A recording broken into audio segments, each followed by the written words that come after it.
conversation on the subject matter and more. We've got, as you've seen there, His Excellency Samuel Ortom, Governor of Benue State. Good morning, sir. Thank you for joining us today on the program. Thank you very much, Chamberlain. I appreciate. Good morning, viewers.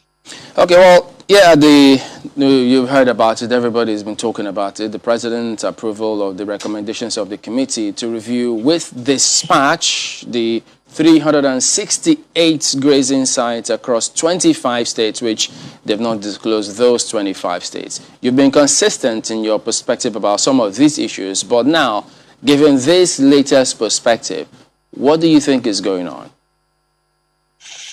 Thank you very much, Chamberlain. And, I want to say that I'm disappointed with the presidency. One, we expect that we're in a democratic governance, and the presidency would have understood this. Some weeks ago, Mr. President challenged Nigerians that whether he is not ruling this country according to rule of law. And I came out swiftly and said that, Mr. President, if some people are deceiving you, let me tell you the fact on ground. You are not ruling this country according to the rule of law in all aspects. Some aspects, yes, but in other aspects, you're not doing it. And here we are. Let me tell you, is Mr. President not having an Attorney General to advise him on what the law says about land administration? Everybody knows. I'm not a lawyer, and I must not be a lawyer to know what land administration in Nigeria is, because there is the Land Use Act enshrined in the Constitution of the Federal Republic of Nigeria. And it amazes me for Mr. President to come out to say that he will revive obsolete grazing reserves and grazing routes. Where are you going to have that? I have had personal conversation with our president, and I've had personal conversation with Mr. President handlers. And I have said, look, when we had grazing routes and grazing reserves, what was the total population of Nigeria? Less than 40 million. This was when it was initiated. But then it was as a result of the laws governing northern Nigeria. Today, as I talk to you, we're over 200 million people. So how do you expect the same thing? The land that used to exist have not increased. It is the same 923,000 square kilometers that we had, but even less because of the ceding of Bakassi to other parts, to the Cameroons. Now, you are talking about in 2021, you're saying that open grazing should supersede every other activities of government, whether it is schools, settlements of our people, roads, construction, and other markets and other activities of human beings. Then I begin to wonder, how are we going to achieve this? So if Mr. President respects the law, the Land Use Act gives the governors the power to preside over land administration on behalf of the people that they govern. And so that is where we are. It's amazing, and I'm surprised to hear this coming from Mr. President, as if he doesn't have an Attorney General, as if he doesn't have lawyers around him to advise him. I think Mr. President was misquoted, or he did it out of error, and he should come out and apologize to Nigerians, because there is no basis whatsoever for this to be going on when we know we have a constitution and the laws that are available. The point is very simple. We have National Economic Council. This is Mr. President's council, inaugurated by him and chaired by the Vice President of the Federal Republic of Nigeria. The 36 governors and some key ministers, including Minister of Federal Capital Territory, are members of this council. We saw this coming, and we sat down and said, how can we resolve this? The entire council came out with a resolution like, let us establish a committee that will go around and assess the situation and come back with recommendations that will help curb these problems that we have in Nigeria today. The committee did this work. They came to Benue State. All the stakeholders were invited and they participated. And it was resolved at the end of the day, after visiting several states, that ranching should be adopted. But where states that have enough land to do open grazing, they should do it. If they want ruga, they should do it. If they want cattle colony, they should do it. If they want open grazing, whatever they want, they should do it. But states by state case should be respected based on their peculiarities. And this is what we came out with. And the policy was adopted by National Economic Council. But Mr. President chose not to implement the resolution of this council. But rather, you hear about ruga, you hear about cattle colony, you hear about open grazing and all that. And if today in Nigeria, the whole country, whether south and north, majority of the states in the north, not all, have accepted that ranching should be adopted because of the challenge we have in security and all that.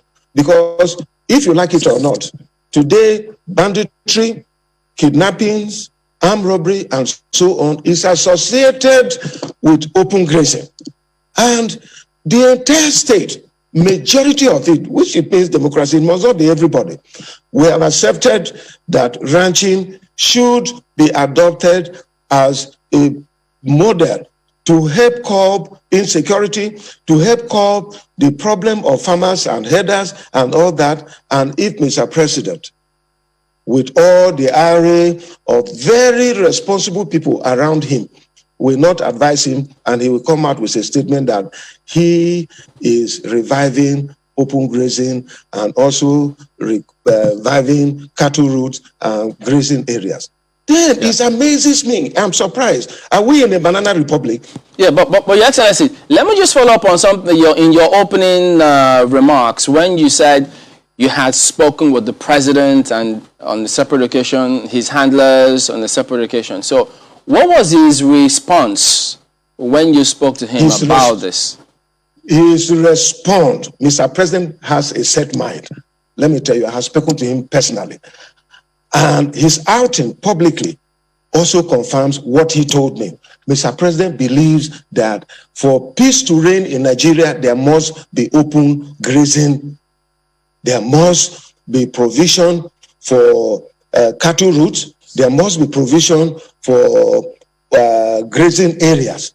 And according to him, Mr. President feels that those grazing areas that were enacted, especially in the northern states, and cattle routes, those who have encroached on it, because I raised it with him, and he insisted that those who have encroached on it should be relocated.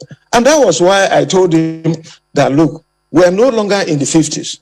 We're no longer in the 60s because the population have overgrown the land what we have. Land is not increasing, but today we have over 200 million people compared to the less than 40 million we had in the 1950s. So there is no way we can talk about open grazing. In my state, for instance, there is no land for open grazing, but there is land for ranching. And this is the global best practice. If we accept this problem will be over. And that is why most of my colleagues, in fact, the entire of my colleagues, irrespective of their party affiliation from the South, accepted that, look, the way to go, it is ranching. Most of the states in the North have also accepted that, look, the way to go, it is ranching. And I have recommended to Mr. President and his handlers that, look, just like we subsidize agriculture, and provide subsidy for fertilizer and all that, we can do the same thing for herdsmen because ranching, it can be a little bit expensive compelled to open grazing. So we can actually help these our herders by ensuring that we have subsidy for in terms of water we provide, because their cattle takes a lot of water, in terms of fees that we provide. And we can devise several other ways. And I can assure you, I'm a farmer, and I know the challenges that we're talking about. I have a ranch, and I know the problems accompanying this. But at the same time, I know the potentials that we have. This is another way that we can provide millions of opportunities, millions of jobs, and also empower our people who, for now, when they cultivate rice and harvest the straw or soya beans, when they harvest the straw and all that is wasted and it is burnt. This can be turned into feeds. That is what I use in my ranch. And I've been saying that we can do all this. But Mr. President doesn't believe that. So I was not too surprised, but I was disappointed that after the entire country is talking about ranching. You have heard what Raji said, and many other responsible Nigerians who want this to be solved. But because I think Mr. President is pushing me to think that what they say about him, that he has a hidden agenda in this country, it is true, because it is very clear that he wants to Fulanize. But he is not the first person who was Fulani president. Shagari was Fulani president. Yaradua was Fulani president. They were the best president in the history. But President Buhari is the worst president when it comes to issues of security and keeping his promises. Go back and check in 2015. What did he say? Human rights issues. He talked about press freedom. He talked about the economy. He talked about corruption. He talked about security. Tell me one thing that Mr. President have achieved. He has achieved some level of development in other sectors. But truly, these prominent things that is a concern to Nigerians, and we're all worried. Tell me where Mr. President have come out to address this matter. Is this corruption? We are worse in the history of this country. That corruption it's interesting. Your Excellency, it's interesting that you also score him well in some areas, at least said in some other sectors. I'm an objective person, and I always say the truth. Right. So I imagine that when this came out, maybe when the president first mentioned, these grazing routes during that interview a while back, you must have gone back in time as well to look at that law of 64-65, which is applicable at that time to northern Nigeria. And I'd like to find out what you found out, especially for Benue State. I mean, you've been at the receiving end of this, the farmer herders squabbles, for some time now. What did you find out regarding those old grazing reserves? How much of them are in Benue State? Because they say 360 something across 25 states. But how much of those old grazing reserves are in Benue State? My brother, let me tell you, there is no grazing reserves. They are just trying to impose it on Benue as of today, just to punish us for our stand against the Fulanization agenda of Mr. President. That is it. There has not been any gazetted grazing reserve or grazing route here in Benue State. Why is Mr. President trying to impose his will on Benue people? This will not be accepted. But even if the grazing reserves and grazing routes were applicable to Benue State, today we are no longer in the 60s. We are no longer in the 50s. And there is an act regulating land administration in Nigeria, which gives the governors powers to preside over land. There is no politics. It is not Mr. President. This is a federation. Mr. President has his own responsibility, and we have our own. What we do is to complement each other. If federal government wants land, as I talked to you, and I have been given to them, they will apply. From me, in Benue State here, all the federal government agencies who apply for land, we give them. But it is through the land administration in Benue State. So that law, it is no longer applicable to Benue State. It is no longer applicable to other parts of Nigeria. And I think that Mr. President is wrong. And that is why I say that the lawyers around him, very senior lawyers, very responsible people. Why can't they advise Mr. President that what you're saying is wrong? They should be able to advise him before this thing happens, because it's contradictory. Let me tell you, even Mr. President accepts ranching. Or is it because he comes from Katsina State that he can give 6.5 billion naira for ranching and come back to say that other states must do open grazing? And you also heard the governor of Katsina State who said that open grazing is un-Islamic. Katsina State is predominantly an Islamic state. And he said that open grazing is un-Islamic. So is the Bible. In Exodus, the Bible bans open grazing. That is even before we came here.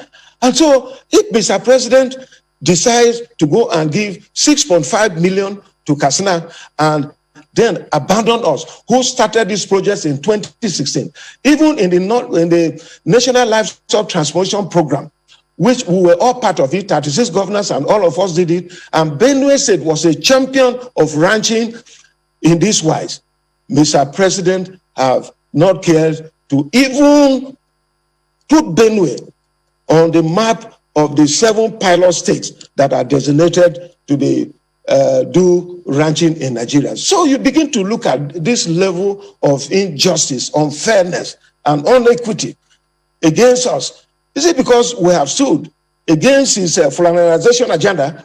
Mr. President, when he came in 2015, he said that he wants to be president for the entire country. He will be for nobody, but for everybody. But today, Mr. President has shown that he's a president for Fulani people and not for Nigerians. And that is why we're worried, and we have decided to voice out. Whether it is with the last pint of our blood, we are giving up, because at any given point, we must sacrifice. And at my age, I have no reason to be afraid of anybody or say the truth. The Bible says that you shall know the truth, and the truth will set you free.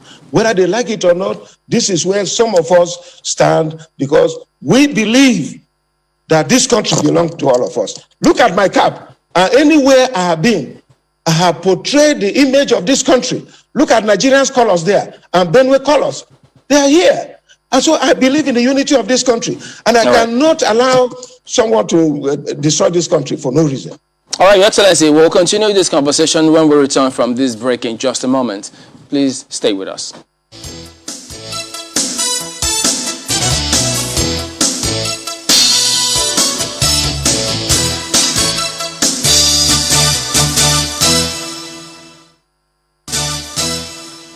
Welcome back to Sunrise Daily. We are with His Excellency Samuel Ortom, Governor of Benue State. Well, when you spoke about the funds allocated to Katsina State for ranching, are you asking that the same thing be done to Benue and other states who would like to have it?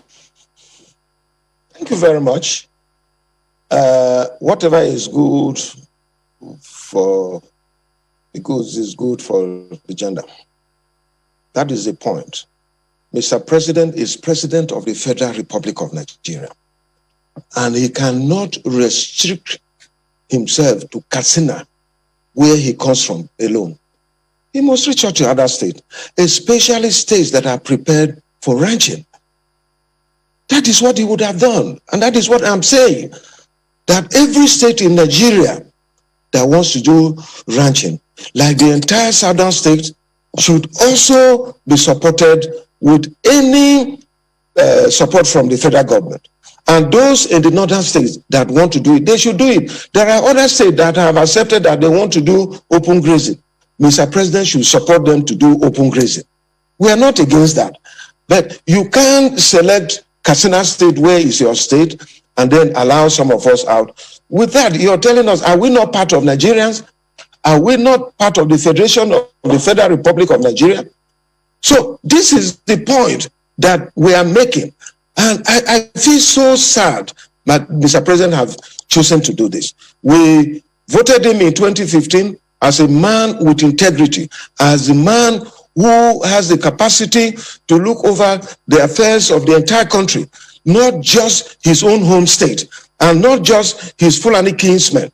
There are no doubt, there are good Fulani men in this country. It will be a logical fallacy for me to say that all Fulani men are bad in this country. There are very responsible, like I've said, Shagari was a Fulani man, Yaradua was a Fulani man, but look at what they did. But Nigeria have never been divided in this manner. All that you hear Mr. President say is that what Jonathan did in 2015 and so on. And that was why the people of this country changed Jonathan and changed the PDP and gave APC mandate to fix Nigeria. But look, you heard what the former CBM governor and also former emir of Kano, you heard what he said. Nigeria in these 6 years have been taken back 20 years back. So we are back. We're not progressing. We have retrograded back 20 years as far as we're concerned in this country. And that is where we are. And it's amazing me for those who keep quiet. I want to let them know that the day of reckoning is coming when nobody will have a place to run. It is our right, it is our duty to call Mr. President to order that where he's taking this country is not correct. And that is why I commended him when he sought from Nigerians that, look, is he now governing the country well? Is he not governing the country according to the rules of the law? Is he not governing the country based on the Constitution of the Federal Republic of Nigeria? I came out the following day and swiftly told him that, Mr. President, if anybody tells you that you're governing the country according to the Constitution of the Federal Republic of Nigeria, they are telling you lies. They are just sycophants and mediocres trying to make from you. Otherwise, look at the Federal Character Commission. Are we saying that the appointments at the federal level, is it what represents federal character in this country? Is it on nepotism that is going on? Look at everything. And Mr. President seems to keep a blind eye, and people keep quiet. They don't want to say it. But for some of us, we have given ourselves that whatever happens, for speaking the truth, let it come. I'm not just a Christian. I'm a born-again Christian. And we believe in the Bible. We believe that other religions should also live. That is why you have not had any religious crisis here in Benue State. Because whether you want to be a Christian, you want to be an Islamic scholar, or you want to practice Islam, you want to practice paganism, you want to practice native religion, you're free to do that. But others are free to do that. But where people are just trying to coerce us, look at the attacks. As I talk to you, how can I be a happy man when I have over 1.5 million IDPs every day crying, staying in the rain? What have Mr. President done as the president of this country? I feel pained, and I feel so sad that we're really disappointed here in Benue State, and all that they do is to insult me when I say the truth and try to advise Mr. President. They stop me from even visiting Mr. President. That they provide funds for other states to solve their basic problems. I came here in Benue State. I had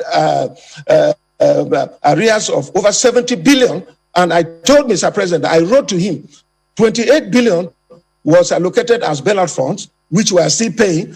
And I tell you, other states had the same thing. But now Mr. President have chosen to give it to other states that are APC with him. No wonder a former chairman said that when you're APC, your sins are forgiven and everything will go right. Is the president a president for APC or for Nigerians? So these are the issues. Well, and Governor, quite a lot of them you have raised indeed. And, you know, it's quite important, especially when you talk about that religious freedom. And I think that's the way to go clearly, especially because we've seen what this can do. But it's like we've been here before, really, because you talked about we've gone back 20 years. And I recall that time as well, there was a first National Livestock Development Project, the FNLD, now it's NLTP.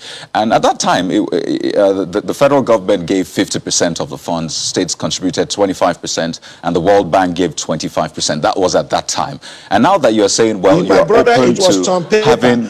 Oh, yes. So now that you're saying your state is open to getting some sort of seed fund like Katsina State got as well, in what way would it work? If the federal government is given, how much stakes, how much say will the federal government also have in how the business is run?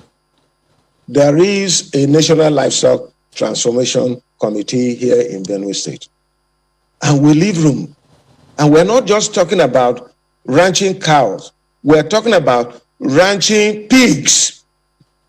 And in any case, I'm a chief man from Benue State. If you ask any chief man in Benue State that which is the sweetest meat in the whole world, they will tell you that pig is second, because they have not had the privilege of eating all the meat in the world. So we are also ranching pig here in Benue State and other forms of livestock and even poultry. We're doing it. So in the document of the National Livestock Transformation Plan, we captured all this into it, and we're ready to key into it. But government was supposed to give us some seed funds. So they now gave it to Katsina State and left some of us who were champion of this ranching out. And that is why we're not happy about it. We are ready at our own end. Even now, if you come to Benue State, you can see a number of ranching here and there and all that. Well, all this narrative that they try to insult that Ortom sent Fulanis away. Some Fulani men are my best friends as I talk to you. And nothing like that has been. We have not sent any Fulani man or Hausa or Yoruba or Igbo man away from here. If you want to do livestock business, the only thing we say is that obey the laws of the land. And we'll be home with you. We have no land for open grazing, but we have land for ranching. If you want, apply. And there we are going to give you. Benue State is a peaceful place for all. But as I talk to you every day, because of the body language of Mr. President, Mayati Allah have continued to sponsor terrorists and bandits and killers into Benue State, and they have been killing our people. But recently I spoke to my people, and they told me whether it will require Mr. President, especially when he made that pronouncement about open grazing.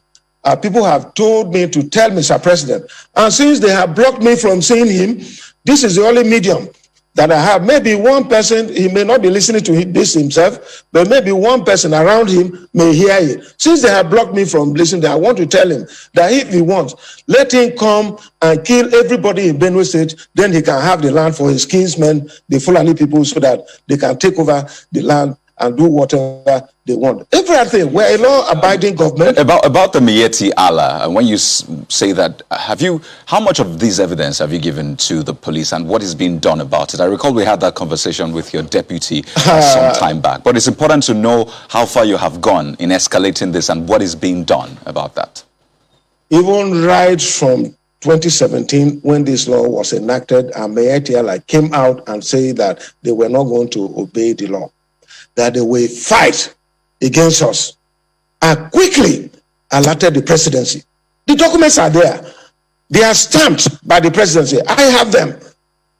And nothing was done. And I told them that as far as I know these people, when they issue threat, they come. So proactive steps should be taken. I wrote to the security agencies, the Nigerian police, the DSS, and all that. And nothing was done until 2018, 1st of January, when more than 73 people were massacred here in Benue State. And I still went to Mr. President, and all that I heard from him was to tell me that I should go and learn and tell my people to learn to live with their neighbors. Neighbors with AK-47 who come and kill our people, rape our women, rape our children, destroy our ancestral homes, and tell us that we cannot do anything. They are in power. And you want me to keep quiet? For what? I have alerted the presidency, and at intervals, several times, not once, not twice, not thrice, I have alerted the presidency, and nothing was done to curb this. Mayati Allah, as I talk to you, they are in Abuja with Mr. President, going in convoys with enough security men being paid from taxpayers' money in Abuja, being protected as I talk to you. And they talk rubbish. They own up to the killings in Benue State, and I wrote to the security agencies, I wrote to nothing has been done. They even attempted assassination on my life, and their wing called Fulani Nationality Movement, who said they were going to take over this country by force because Nigeria belongs to them, that Excellency, they have no other country other than Nigeria. The police, eventually they said they were investigating that matter. They sent certain people, the army put up posts about that. What is the latest information about that from the investigations being carried out? The last one I heard was when the Inspector General of Police said that they are investigating it, but it is not what I said. But what I said have not been told to me. What is happening, what was the outcome of the investigation as I talk to you today. And when the people that were sent here to investigate this matter came to brief me before they left for Abuja, they told me that they arrested some Fulani men. And up to today, I have not heard anything. A governor of a state were just 36, an attempted assassination on him. I was with security men, so I couldn't have been lying to say that I ran for 1.5 kilometers. I did run. They would have killed me. My security details, ask them, they are here. They are agents of the federal government. They worked hard. They chased those people out and had to pull me aside, and I ran for 1 hour, for 1.5 kilometers. Those who say that Ortom was lying, a 60-year-old man cannot run. I tell him, I keep myself fit, and I can run for even 3 kilometers, and so on. But up to today, as I talk to you, I have not heard any report from the security agencies as to whether they are prosecuting these people or as to whether the number of people, their identity and all that. But the people that came to me here before they left for Abuja told me it was Fulani men. And they claimed that some natives were also involved. But majority of the people, 12 of them were Fulani men. That was the brief I got here. And since then, I have not had anything outside what the Inspector General of Police said in the villa when he visited, that they are investigating. It is all, how long does it take to investigate? It is said that justice delayed is justice denied. You've spoken about several people around the president, because if you look at that committee, there are governors there. There are people from Ministry of Justice, Surveyor General's office. But about some of these matters... Minister of Agric too. Inclusive, yes. But the Nigeria Governors Forum, very strong pressure group, if not the strongest pressure group in this country if they want to be. They can take a position, they can put up positions on certain things. Do you think they should equally speak up on this? I mean, they may have previously, but given the way the things are now, with this fresh perspective, should they be speaking strongly on the matter? I tell you the truth, the Nigerian Governors Forum, I have made my position known to the Governors Forum, but I'm just one governor out of 36. And I think for the virtue of the fact that the southern governors, out of the 17 governors in the south, it includes our own chairman. He was there when a resolution was made and reached out to the entire nation by the chairman, the governor of Edo State. They resolved that this is what should happen. But instead of getting commendation, you can imagine the castigation that was meted out to the governor of Edo State and the southern governors. And where our Attorney General, I think that he was misquoted, but he would have denied it. I like giving people opportunity to own things for themselves. He said that what the southern governors did was as good that the northern governors should also meet and say that there shouldn't be sale of spare parts in the north. What relationship have this thing we're discussing with the matter of spare parts? That I don't know. So I think the position is known. And as I said, most of the governors in the north have spoken. But I think that the challenge we have here is that most people are afraid to confront this matter because of the fear of EFCC and so on. So they are afraid to come. But I tell you, what corruption are they fighting? Let me say, I've always said that if they want, they can come here in Benue State and do whatever they want. But posterity will judge them. But I think that this is the problem that is happening. Most people are afraid when you speak the truth as it is, EFCC will come after you. Even the young man who is the AFC chairman, I believe he has the zeal when he came in and all the things that he say he wants to work. But he's being frustrated as I talk to you today, you know.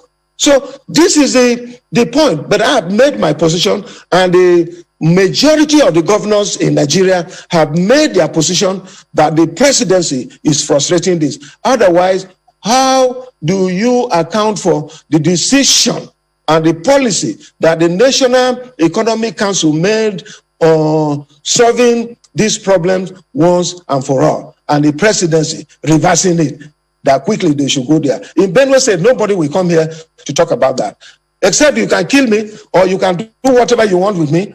I don't care. But as long as I have the mandate of my people, I still remain committed to working with them. And I want to say this to the presidency, that they will not remain there forever. Goodluck was not there forever. Obasanjo was not there forever. Abacha was not there forever. One day, when God decides, they will see the result of it. But this kind of deceit and lies and frustration that we're getting from this kind of government should not be accepted. This is not right. And I think that Nigerians, we own this country as a people. They should rise up and speak. This thing, they are protecting themselves. I borrow words from my friend Dilo Malai.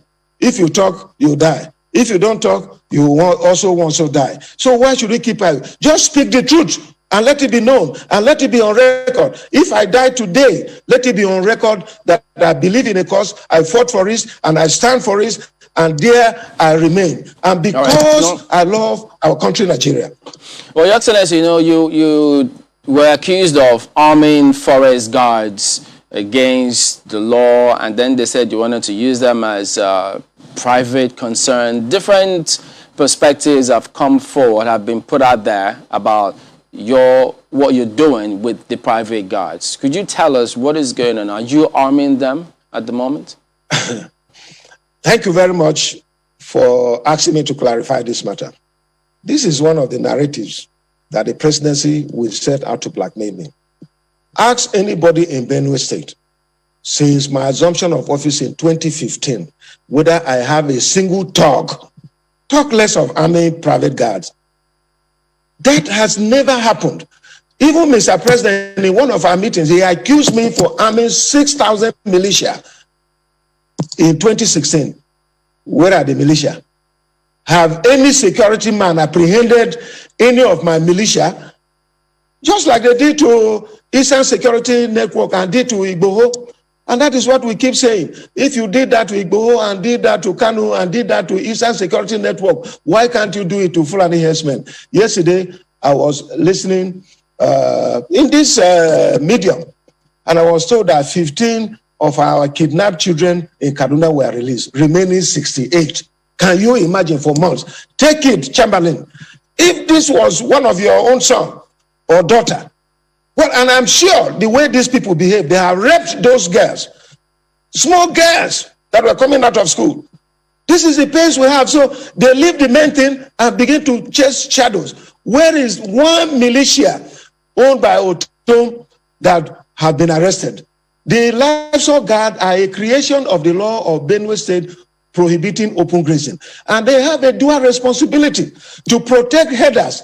If you ranch your cattle here and anybody comes to Russell, the person will be arrested by this livestock guard and in collaboration with the security agencies, and the person will be prosecuted. And if you bring open grazing in Benue State, you'll be arrested and prosecuted. And that is what we're doing. We believe in the rule of law.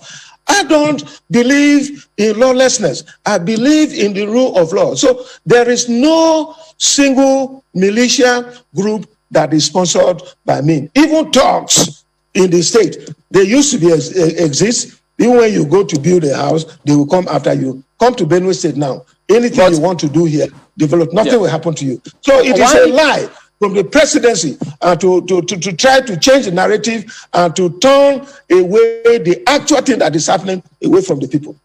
Why do they accuse you and some politicians in Benue of associating with Ghana, as it were? Ghana, when I came in 2015, I made it public. It was in the State Security Council that we decided to grant amnesty to Ghana. And that was granted. He returned some weapons. And several of them, him alone, returned over 78 rifles. Ghana alone, and several other criminals brought weapons. We accepted this and supported them. I even provided means of livelihood to him and his cause. This was going on. But very soon we discovered that he was using the opportunity we granted to him and committing crimes. So we revoked the amnesty that we granted to him. What else would I have done? When I came in, I said that we're going to use stick and carrot approach. The carrot approach was to grant amnesty, which was approved by my Benue State Security Council. And this we carried out. But as soon as we discovered that he was going contrary to the provisions of the amnesty we granted to him, we decided to revoke it. And then he went into hiding. And I gave active support. Asked the Abakari group, asked the DSS group, asked the army, asked all the security agencies, the civil defense and all that. I actively supported them to apprehend Ghana, and that was what was going on. I never played around with him. I don't condone. I told you I'm a born-again Christian, and I know that even the things that I do, if I cannot account to the people that I represent, God will also ask me one day, Ortom, what did you do? So it is not about the people, but it is about my faith before God Almighty on my last day and on the judgment seat that I do. So I have no single talk. I have no single militia. You can come and ask them. In 2015, no militia, no talk made me governor. In 2019, no militia, no talk. But the people of Benue State. So I work with them, and periodically I have stakeholders meeting with them. Like I'm going to have another one on Monday on the privatization matter that so many people are using to blackmail me and so on. And we'll discuss a number of issues, including security matters that concerns us, because I remain a democratically elected governor of Benue State, and I listen to what my people want, and I work with them. So it is cheap blackmail from the presidency to divert attention so that they can do their jihadist and Fulanization agenda of this country. I want please squeeze this in. Your Excellency, if we could just squeeze this in as we wind down in about a minute. Recall the judgment about the collection of VAT, saying that states are entitled to collect VAT and not the FIRS. We've seen Rivers State especially following suit by signing into law a bill that says, well, they are entitled to collect that. What is your state doing regarding that? Because I know that revenue generation is a big deal for states now. Thank you very much. I think that I'm someone who believes in the rule of law and due process. Whatever the court says, we'll work with it. Whatever, if we're not satisfied, we can also go to court. We have the liberty to go to court, but we must respect the laws of the land. Anything that will make us not respect and obey the laws of our land, we are heading to lawlessness. And when there is lawlessness, there will be anarchy. So I have no issue with that.